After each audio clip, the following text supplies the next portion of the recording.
Chris Hayes of MSNBC, concern trolled about Medicare for All. He's speaking to Waleed Shahid of Justice Democrats here, and Shahid does a good job jousting with him. Take a look. It's also the war over public opinion in America and how American democracy works, where there is a multi-million-dollar propaganda campaign against Medicare for All that has certain politicians like Pete Buttigieg and Joe Biden aligned with it. They spend, Politico just did a story on this, they spend millions of dollars running Facebook ads, TV ads, sending out talking points, briefings, pitching stories to the media. And that is the war that we're in on Medicare for All. It's not just that public opinion is static, it's that public opinion is being organized. And for the past 4 months, there's been a major effort by healthcare and corporations to scare and put fear in the hearts of Democrats around this issue. I totally agree with that. But for a very long time, Medicare for All, say 4 or 5 months ago, Medicare for All proponents would say, look, it's polling so well, it's popular. American people like it. And it's true. Its popularity when it was not under attack was higher. And I always say to them, well, that's true, but it's not in the crucible of a fight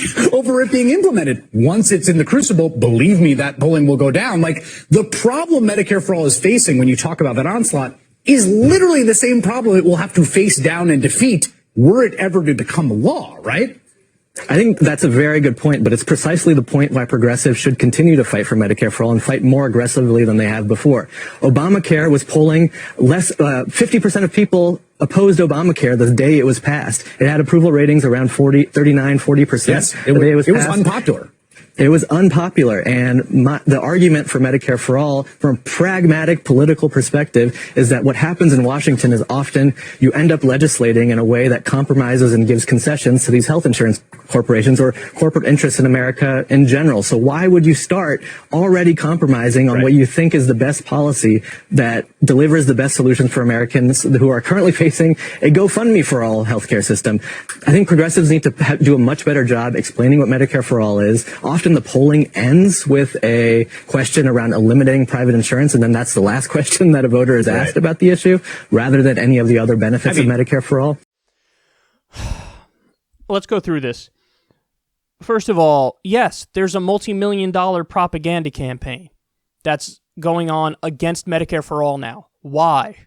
Because for the first time, maybe in U.S. history, but certainly in modern U.S. history, the corporations know, oh, this can really happen. There's wind in the sails of Medicare for All.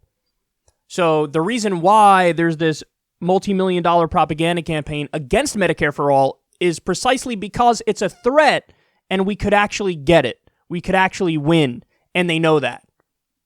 So they're fighting back now. For the longest time, it was the opposite strategy. What was the strategy? Indifference. Oh, act like it's not a thing. Like, no, nobody's actually in favor of that. It's not going to go anywhere. Oh, shoot.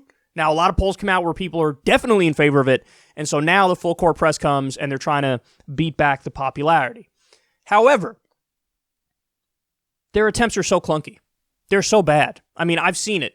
When you go to these polling questions, the one that's often cited is people are asked about Medicare for All. Then they're asked, how would you feel about it if I told you it takes away your private insurance? And wow, would you look at that? Support plummets to below 50% when you ask that. Now, what do people not tell you? They don't tell you the next question, which was, okay, what would you tell me if it took away your private insurance, but you still had the freedom to pick your doctor? All of a sudden, it goes back up way above 50%, close to 60%.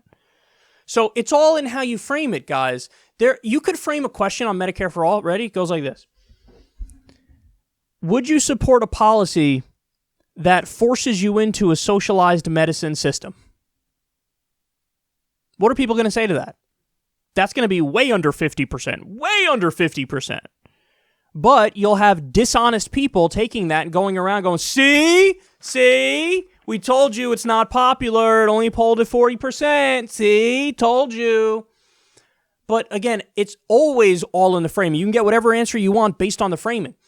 When you're honest about the benefits of Medicare for All, when you're honest about the shortcomings of our current system, then every time it polls over 60% favorability, sometimes as high as 70%, sometimes you even get over 50% of Republicans when it's framed in either a neutral way or a way that accurately describes the state of affairs in the real world, where you explain what a Medicare for All system is and why our current system is so terrible because it's objectively terrible according to every metric. So there's a multi-million-dollar campaign against Medicare for All now, but they're so clunky and they're so bad. Now, let's get to the Democrats. Actually, one more point for Chris Hayes, because he goes, but this is the problem, is that there's going to be a fight against Medicare for All, and what do you do in that situation? To which I respond to Chris Hayes, it's your job to correct them, man. Here he is, like, concern trolling. What's going to happen with Medicare for All in this fight? Because it's going to be a fight. What are we going to do? You're the media. Your job is to correct them. Your job is to say, whoa, whoa, whoa, here's why all of the propaganda against Medicare for All is indeed propaganda, and let me break it down for you in no uncertain terms so you have no questions left about this, and you understand what's going on, and it's a very well-financed propaganda campaign against the popular policy position because they want to protect their profits. The health insurance companies want to protect their profits. The pharma industry wants to protect their profits. You should point that out. That's your job. Your job is to point that out.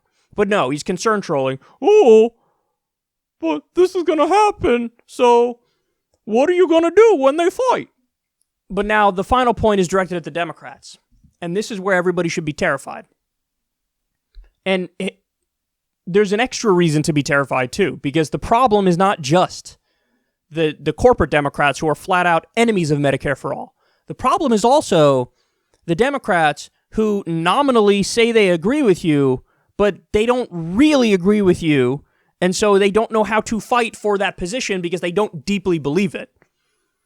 And when I say that, yes, I'm looking at people like Andrew Yang, who I generally like. I'm looking at people like, although he's obviously not in Congress, not in the Senate, I'm looking at people like Tulsi, who's in Congress. I've unfortunately seen them argue for this position, but they don't do a good job of defending it because they're not actually fully on board with it. The only person who really goes to the mat hardcore for Medicare for All is Bernie Sanders. Elizabeth Warren put under enough political pressure, she backs off. Tulsi Gabbard put under enough political pressure, she backs off and starts talking about single payer plus and how much she loves choice. And you could keep your employer plan if you want to keep your employer plan. So the real problem that we're going to face is not even the propaganda campaign from the media and the health insurance company-backed propaganda campaign. That's not even the big problem, because their arguments are terrible and it's easy to override them. The problem is the media not doing its job and calling it what it is, as Chris Hayes demonstrates here, and Democrats who are even nominally our allies who don't know how to fight back against the propaganda. Because oftentimes what happens is if you don't really believe in Medicare for All and you haven't studied the issue, you're going to always take the path of least resistance. And so you'll take these health insurance company, corporate-funded talking points as legitimate arguments and respond genuinely to them, as opposed to saying, you're doing corporate propaganda, and what you're trying to defend is a mafia that's ripping off Americans every single day and denying people care.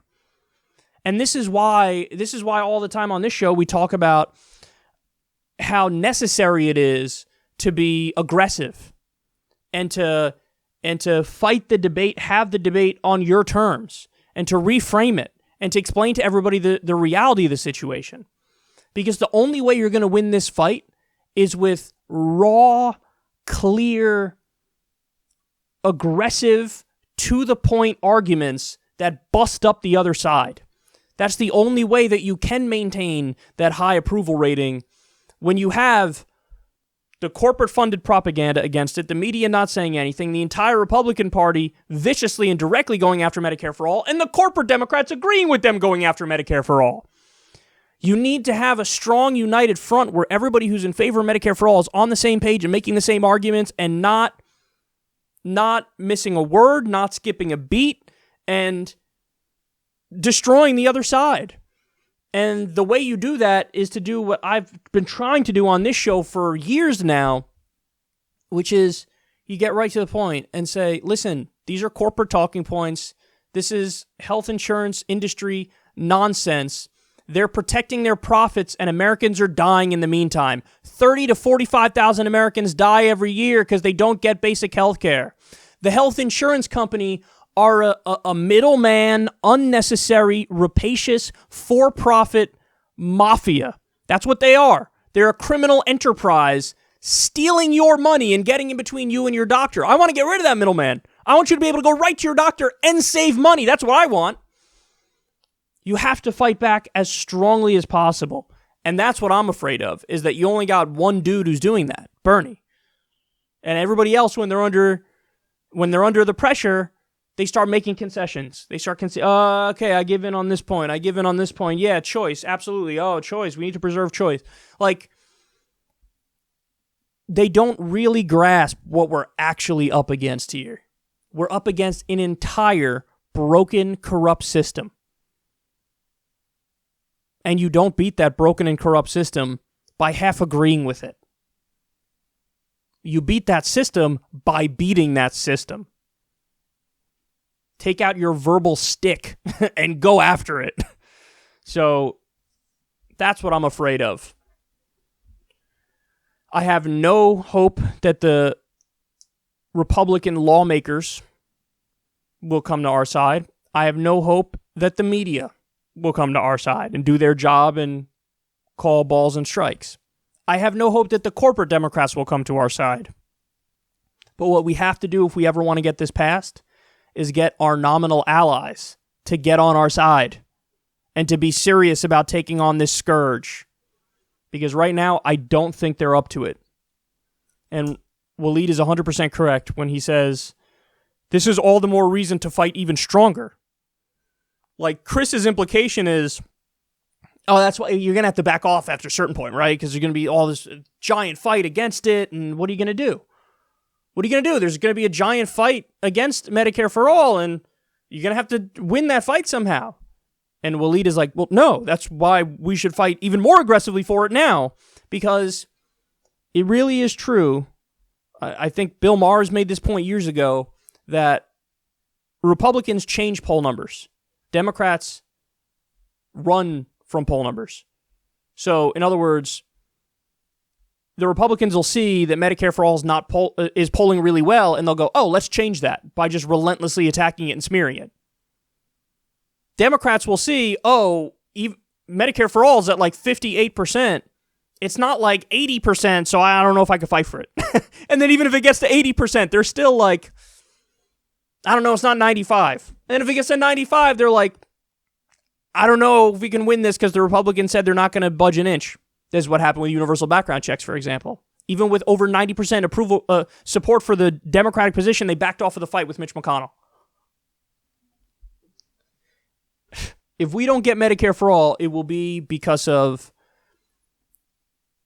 Democratic weakness. The Democrats who nominally agree with us, their weakness. It won't be because of the corporate Democrats. It won't be because of the Republicans. We know they're against it. We know they're not budging. So that means it's on us to be smart enough, strong enough, and savvy enough to know how to navigate this minefield.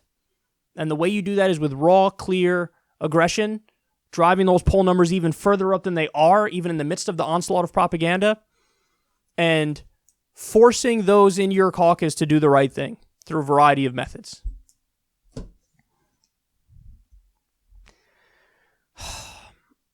We got to be ready for this fight, man. We got to be prepared. Unfortunately, too many of us are not at this point.